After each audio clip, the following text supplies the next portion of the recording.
जिसके लिए मेजॉरिटी आप में से जो लोग हैं उन्होंने ट्यून इन किया है, पीआर और citizenship. Hello everyone and welcome to my channel desified उम्मे। और बहुत सारे स्टूडेंट्स अब मुझसे यूके के अलावा भी कंट्रीज के बारे में पूछना चाहते हैं कि यूके में तो हालात दिन ब दिन, जैसा आप लोगों को पता ही है कि रूल्स एंड रेगुलेशंस चेंज हो रहे हैं। पीएसडब्ल्यू का भी कोई पता नहीं चलता कि कभी बंद कर दें या ना करें या उसका टाइम रिड्यूस कर दें। डिपेंडेंट्स का इन्होंने वीज़ा ख़त्म कर दिया है, स्टूडेंट डिपेंडेंट्स का, अगले जनवरी से। तो अब जो अपकमिंग स्टूडेंट्स हैं जो कि सितंबर इनटेक में अप्लाई नहीं कर सके, जो बच्चे यंग जो 12th ग्रेड करने के बाद जो बाहर जाके पढ़ना चाहते हैं, उनका बहुत ज़्यादा ये सवाल है कि यूके के अलावा क्या ऑप्शंस हमारे पास हैं। कनाडा, ऑस्ट्रेलिया तो सबको ही पता है, लेकिन इसके अलावा और ऐसी कौन सी कंट्रीज़ हैं जहां पर हम पढ़ाई करने के लिए जा सकते हैं। तो आज ऐसी ही दो बहुत पॉपुलर डिमांडिंग कंट्रीज़ जो हैं, जो स्टूडेंट्स जिनके बारे में बहुत ज़्यादा जानना चाहते हैं, उनका एक कंपैरिजन मैं आपको बताऊंगी, जर्मनी और कनाडा। ठीक है, यूके के अलावा, क्योंकि स्टूडेंट्स मुझे बहुत कह रहे हैं कि आप हमें बताएं कोई और कंट्रीज़, तो आज हम इन दो कंट्रीज़ की बात करेंगे कि जर्मनी या कनाडा में से आप कौन सा कंट्री चूज़ कर सकते हैं। करेंसी वाइज, पढ़ाई वाइज, पीआर, सिटीजनशिप वाइज, हर चीज़ हम इसमें कवर करने वाले हैं। तो चलें वीडियो को शुरू करते हैं। तो मैंने कुछ डिफरेंट कैटेगरीज जो हैं वो बना ली हैं। सबसे पहली बात तो हम कर लेते हैं क्वालिटी ऑफ एजुकेशन की, कि डिग्री की वर्थ और वैल्यू किस कंट्री की ज़्यादा है। तो देखिए, अगर आप जर्मनी और कनाडा को हम कंपेयर जब करते हैं तो ऑब्वियसली जर्मनी की जो डिग्री है उसकी वर्थ ज़्यादा है, बिकॉज वहाँ पर जो क्वालिटी ऑफ एजुकेशन है पूरे यूरोप के अंदर ही, that is far far more better than any other part of the world. तो कनाडा में पढ़ाई की इतनी क्वालिटी नहीं है। मैंने एक दफ़ा पहले भी कैनेडियन यूनिवर्सिटीज़ और यूके की यूनिवर्सिटीज़ का कंपैरिजन किया था। कोशिश करूंगी उस वीडियो का यहाँ कार्ड में लगा दूं ताकि आप लोग वो भी देख सकें। तो कनाडा में इतनी ज़्यादा क्वालिटी एजुकेशन नहीं है। आप यूनिवर्सिटी जाओ या ना जाओ, इतना ज़्यादा वो आप लोगों को ना तो तंग करते हैं और ना ही इतनी ज़्यादा टफ होती है एजुकेशन। लेकिन अगर आप यूरोप में कहीं भी पढ़ाई करने जाते हो तो आपके लिए पढ़ाई को इम्पोर्टेंस देना बहुत ज़्यादा ज़रूरी होगा, बिकॉज जो स्टैंडर्ड है एजुकेशन का और जो क्वालिटी है, फिर उसकी क्वालिटी को मेंटेन करने के लिए जिस तरीके से वो पढ़ाई करवाते हैं वो बहुत ज़्यादा टाइम कंज्यूमिंग होता है, डिमांडिंग होता है। तो आपको दिल लगा के पढ़ाई करनी पड़ती है। तो अगर आपका सोल फोकस यही है कि मेरे पास एक अच्छी डिग्री हो, मेरी पढ़ाई अच्छी क्वालिटी की हो, तो डेफिनेटली आपको जर्मनी चूज़ करना चाहिए। इसके बाद बात कर लेते हैं पढ़ाई की कॉस्ट, कि डिग्री कितने में पड़ेगी। तो अगर इसका भी आप कंपैरिजन करेंगे तो जर्मनी आपको बहुत सस्ता पड़ेगा, बिकॉज जर्मनी में, जैसे कि आप सब ने सुना हुआ होगा कि जी पढ़ाई बिल्कुल फ्री है। बिल्कुल फ्री तो नहीं होती, कुछ ना कुछ हिडन चार्जेस होते हैं, कभी किसी चीज़ की फ़ी होती है, कभी कुछ होता है, थोड़ा बहुत आपका कुछ ना कुछ चार्ज उसमें लगता ही है। बिल्कुल एब्सोल्युटली फ्री नहीं होती। लेकिन एज कम्पेयर टू यूके या कनाडा या ऑस्ट्रेलिया, आप उसको एक तरीके से फ्री समझो। ठीक है, तो अगर आप सारे एक्सपेंसेस डालो, जो डिफरेंट किस्म के एक्सपेंसेस वो स्टूडेंट्स से चार्ज करते हैं जर्मनी में, ओवरऑल आपके अराउंड 1000 यूरो तक बन जाएगा। और यूरो का जो आजकल रेट है पाक रुपीस के हिसाब से, वो तकरीबन 317-318 रुपए का 1 यूरो है।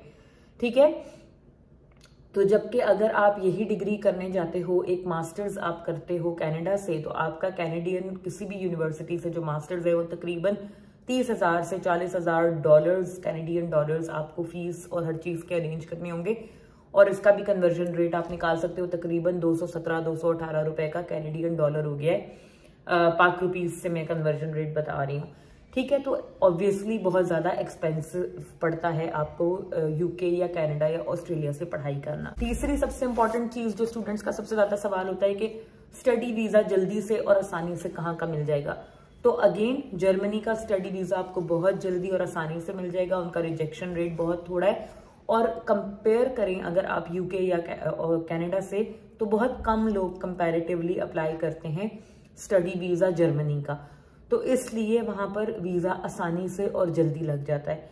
जबकि अगर आप यही बात करें कनाडा की, तो एक तो उनके वीज़ा का प्रोसेसिंग टाइम भी बहुत ज़्यादा है, तकरीबन 6 महीने आपको लगते हैं सारा काम करने में वीज़ा रिलेटेड।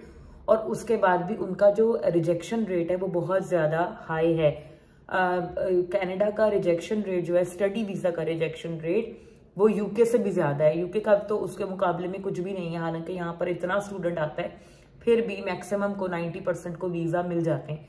जबकि कनाडा में अगर आप स्टडी वीजा अप्लाई करें तो हाई चांस है कि आपका वीजा रिजेक्ट हो जाएगा, बिकॉज आई डोंट नो क्या उनका प्रोसीजर है, लेकिन वो स्टडी वीजा बहुत फ्रीक्वेंटली रिजेक्ट करते हैं। अब बात कर लेते हैं अर्निंग्स की, क्योंकि जाहिर है आप जब जाओगे तो अगली चीज स्टूडेंट को ये होती है कि पढ़ाई के हवाले से तो सारी बात हो गई, अब हमने कमाना है तो जॉब्स किस तरह मिल जाती हैं, सैलरी कितनी होती है, ये सब चीजें। तो देखें, जॉब्स लेना, जहां तक बात है जॉब की, तो जर्मनी में आपके लिए जॉब लेना डिफिकल्ट रहेगा अगर आपको जर्मन लैंग्वेज नहीं आती, ठीक है, क्योंकि वहां पर उनकी अपनी जबान की बहुत इंपॉर्टेंस है और वो इंग्लिश नहीं बोलते, ना तो उनकी आम पब्लिक उतनी फ्रीक्वेंटली इंग्लिश बोलती है और ना आपको जॉब्स मिलेंगी। तो अगर आपको जर्मनी में जॉब लेनी है तो उसके लिए जर्मन लैंग्वेज सीखनी बहुत ज्यादा जरूरी है। और अगर आप प्लान करें तो सबसे पहले आप अपना जो डिसीजन है वो इसी बेसिस पे करेंगे कि आप जर्मन लैंग्वेज सीख पाते हैं या नहीं। तो अगर आपका प्लान हो रहा है, जैसे 12th के बाद बच्चों को छुट्टियां होती हैं स्टूडेंट्स को, तो मैं आपको यही रिकमेंड करूंगी कि आप अपनी छुट्टियों में जर्मन लैंग्वेज सीखने के लिए किसी कोर्स में दाखिला लें और 3-4 महीने आप लैंग्वेज पे लगाएं और फिर आप देखें कि आप सीख पा रहे हैं या नहीं। अगर आपकी ग्रिप हो जाती है और आपको लैंग्वेज समझ आने लगती है तो Germany is a very very good option for you. लेकिन अगर आपको लैंग्वेज ही समझ नहीं आ रही तो फिर बाकी सारी चीजों का मतलब बहुत मुश्किल हो जाएगा आपके लिए, क्योंकि लैंग्वेज के बगैर आप वहां पर कुछ भी नहीं कर सकते हो, ठीक है। आप इवन नॉर्मल कॉन्वर्सेशन भी अगर आपको किसी से करनी है तो आपको जर्मन लैंग्वेज आनी चाहिए। जबकि कनाडा में ऐसा कोई प्रॉब्लम नहीं है, इंग्लिश सब लोग बोल लेते हैं, समझ लेते हैं। हाँ, अगर आप मॉन्ट्रियल या क्यूबिक जाते हो तो वहां पर आपको फ्रेंच लैंग्वेज अगर आती हो तो ज्यादा अच्छा है, वहां पर जॉब्स वगैरह लेने के लिए part time full time. Canada में भी फ्रेंच लैंग्वेज की बहुत डिमांड है, अगर आपको फ्रेंच आती है तो एडिड बोनस होता है आपके लिए। पीआर में भी आपको एक्स्ट्रा पॉइंट्स लगते हैं और आपको जॉब्स भी बहुत अच्छी मिल जाती हैं। लेकिन अगर फ्रेंच नहीं भी आती तो भी ऐसा नहीं है कि आपके लिए बिल्कुल कोई अपॉर्चुनिटीज हैं ही नहीं, आप सरवाइव भी कर सकते हो और आराम से रह भी सकते हो सिर्फ इंग्लिश की बेसिस के ऊपर। दूसरा, वहां पर अपने हमारे जो देसी हैं, इंडियन हो गए, सिख्स हो गए, ठीक है, पंजाबी और पाकिस्तानी बहुत ज्यादा है कनाडा में, ठीक है। स्पेशली जो उनका टोरंटो ओंटारियो रीजन है उसमें बहुत ज्यादा देसी हैं, तो आपको अपने जैसे लोग बहुत ज्यादा देखने को मिलते हैं और आप एक थोड़ा सा अपने आप को एक रिलैक्स फील करते हो और आप अपनी लैंग्वेज भी बोल सकते हो उनके साथ, आपके कनेक्शंस बन जाते हैं। जबकि जर्मनी में ऐसा नहीं है, देसी लोग कंपैरेटिवली यूके या कनाडा से अगर आप अपना मवाजना करोगे तो बहुत कम आपको देखने को मिलेंगे। और वहां पर अगेन यही मसला है कि लोकल्स के साथ कम्युनिकेट करने के लिए आपको जर्मन लैंग्वेज आनी चाहिए। तो ये तो बात हो गई लैंग्वेज बैरियर की। और इसमें साथ में मैं आपको बता दूं, जैसे मैंने आपको पहले कन्वर्जन रेट बताया कि यूरो जो है वो तकरीबन आज 315 पाक रुपीज का है 1 यूरो। तो आप यहीं से देख सकते हो कि जो सैलरीज हैं आपकी वो ऑब्वियसली जर्मनी में ज्यादा आप अर्न कर पाओगे और ज्यादा आप सेव भी कर पाओगे। Because another point on my list is that कि सेविंग्स वाइज या पैसे कमाने वाइज कौन सा कंट्री बेहतर है, तो जो कनाडा है वहां पर बहुत ही ज्यादा महंगाई हो चुकी है और जो डिफरेंस है आपकी अर्निंग और आपकी स्पेंडिंग में वो कम है। यानी कि आप जितना कमा रहे हो उसकी एक बड़ी रेशो आप स्पेंड कर देते हो अपने मंथली एक्सपेंसेस के ऊपर, इसलिए आपकी सेविंग थोड़ी होती है।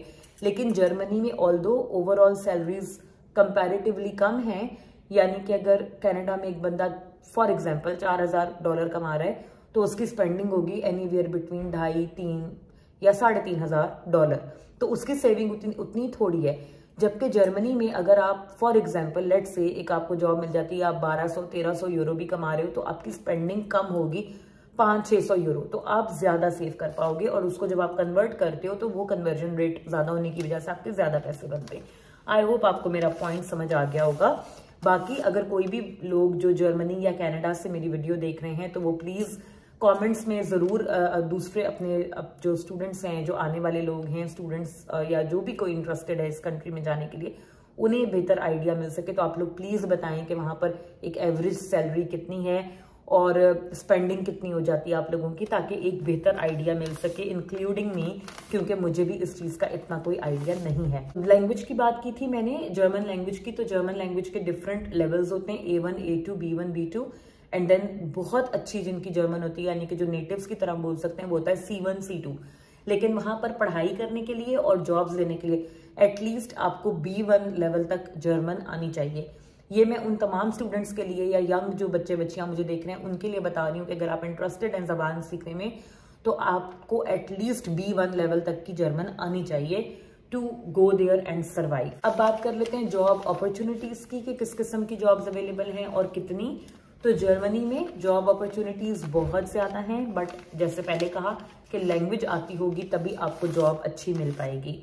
ठीक है, स्पेशली जो ऑटोमोबाइल इंडस्ट्री है, जैसे गाड़ियां मैन्युफैक्चरिंग या गाड़ियों से रिलेटेड जितना भी आपका सारा है, क्योंकि बड़े बड़े जितने कार मैन्युफैक्चरिंग ब्रांड्स हैं सबका जर्मनी के साथ बहुत ज़्यादा वहाँ पर बिजनेस है, बहुत ज़्यादा वहाँ पर उनके जो हैं वो अपना बिजनेस एक्टिविटीज़ बहुत ज़्यादा हैं, तो इसलिए वहाँ पर बहुत ज़्यादा ऑटोमोबाइल इंडस्ट्री जो है उसकी जॉब्स आपको बहुत ज़्यादा मिल जाती हैं। तो अगर आप इस किस्म की कोई डिग्री पढ़ने में इंटरेस्टेड हैं या इस तरह की फील्ड का आपका एक्सपीरियंस है और आप जॉब लेना चाहते हैं तो Germany is a very very good option for you. Canada में भी हर तरह का काम अवेलेबल है, लेकिन ये है कि वहां पर as compared to Germany opportunities थोड़ी सी कम है, लेकिन यूके वाला हाल नहीं है अभी भी। यूके में अभी हो गया है कि इतने ज्यादा स्टूडेंट्स आ चुके हैं, इतना सैचुरेट हो गया कि अब जॉब्स नहीं मिलती, इवन पार्ट टाइम भी बहुत मुश्किल से मिलती हैं। और ये सिर्फ बड़े शहरों में नहीं है कि लंदन में नहीं मिल रही या कहीं और नहीं मिल रही, इवन छोटे छोटे शहरों में भी अब यही प्रॉब्लम हो गया है कि काम बहुत मुश्किल से मिलता है। मिल जाता है अभी भी, बट बहुत एफर्ट करनी पड़ती है, बहुत मुश्किल से मिलता है। कनाडा में अभी ये वाला सीन नहीं आया, जॉब्स अवेलेबल हैं, आपको मिल भी जाती हैं, थोड़ा सा सर्च करेंगे आपको जॉब आराम से काम मिल जाएगा।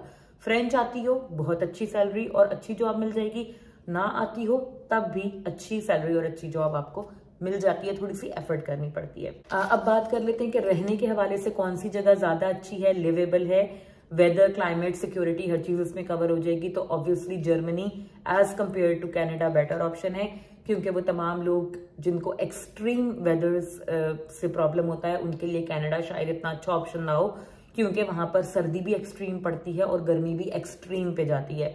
ठीक है, तो इसलिए आपको ये चीजें देखनी होती हैं। Security wise, crime rate wise दोनों कंट्रीज सेफ हैं, अच्छे हैं, कोई ऐसा बड़ा मेजर इशू नहीं है कि आप कहो कि लिवेबल प्लेस नहीं है। वेदर जर्मनी का भी थोड़ा अनप्रेडिक्टेबल है, जैसा यूके में होता है, कभी बारिश कभी धूप कभी कैसा, लेकिन कंपैरेटिव टू कनाडा एक अच्छी जगह है और बर्दाश्त के काबिल मौसम है।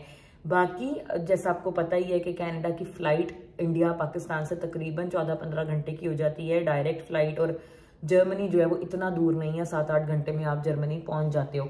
तो ये चीजें भी बहुत ज्यादा अगर किसी को इम्पैक्ट करती हैं तो वो इन चीजों को भी कंसिडर कर सकता है। सबसे मेजर पॉइंट की सबसे आखिर में, जिसके लिए मेजॉरिटी आप में से जो लोग हैं उन्होंने ट्यून इन किया है, PR और सिटीजनशिप। तो PR और सिटीजनशिप जो है वो मतलब कनाडा को इसके 200 पॉइंट्स में कहूंगी कि मिलने चाहिए, बिकॉज कनाडा में PR लेना और सिटीजनशिप लेना बहुत ही आसान है। आप स्टडी वीजा पे जाते हो तो तकरीबन मतलब अपनी पढ़ाई करके 2 साल आप जॉब करते हो तो 3.5-4 साल में आपको PR मिल जाती है, परमानेंट रेजिडेंट का स्टेटस आपको पास आ जाता है, और उसके बाद 2 से 3 साल के बाद आपको सिटीजनशिप मिल जाती है। सिटीजनशिप मिलने का मतलब ये है कि आप उस मुल्क के नेशनल हो जाते हो और आपके हाथ में उस मुल्क का पासपोर्ट आ जाता है। जबकि जर्मनी में यही जो दौरानिया है, स्टडी वीजा से लेकर आप पहले 2 साल पढ़ाई करोगे, 3 साल आप जॉब करोगे, फिर आपको PR मिल जाएगी, 5 साल में PR मिल जाती है एज कम्पेयर टू कनाडा जहां पे 3.5 साल में आपको मिल जाएगी, और 5 साल वाली PR के बाद आप 2 से 3 साल उसके ऊपर और लगाते हो तो उसके बाद आपको सिटीजनशिप मिल जाती है जर्मनी की। ठीक है, तो जर्मनी में टोटल स्टडी वीजा से सिटीजनशिप तक तकरीबन 8 साल, और कनाडा में स्टडी वीजा से सिटीजनशिप तक तकरीबन 5 साल का टाइम आपको लगता है, और क्विकली आपको आपके पास एक परमानेंट रेजिडेंस का स्टेटस आ जाता है, आप अपने आप को सेटल्ड फील करते हो, उस मुल्क में आपका एक स्टेटस हो जाता है, और फिर आपके लिए सेटल डाउन होना आसान होता है। आपको पता होता है अब यही मेरा मुल्क है, यही मैंने रहना है। तो आप में से वो तमाम लोग जो परमानेंट सेटलमेंट की तरफ जा रहे हैं, एंड आई नो जो मिडिल क्लास फैमिलीज के हमारे जैसे जो बच्चे होते हैं उनका मेजर मकसद ही होता है कि एक दफा अपने मुल्क से बाहर निकलें और पक्के कहीं हो जाएं, कहीं पर हमारा स्टेटस मिल जाए, हमें PR मिल जाए, सिटीजनशिप मिल जाए, पासपोर्ट मिल जाए। तो उसके लिए फिर कनाडा से अच्छी ऑप्शन आपके पास कोई नहीं है।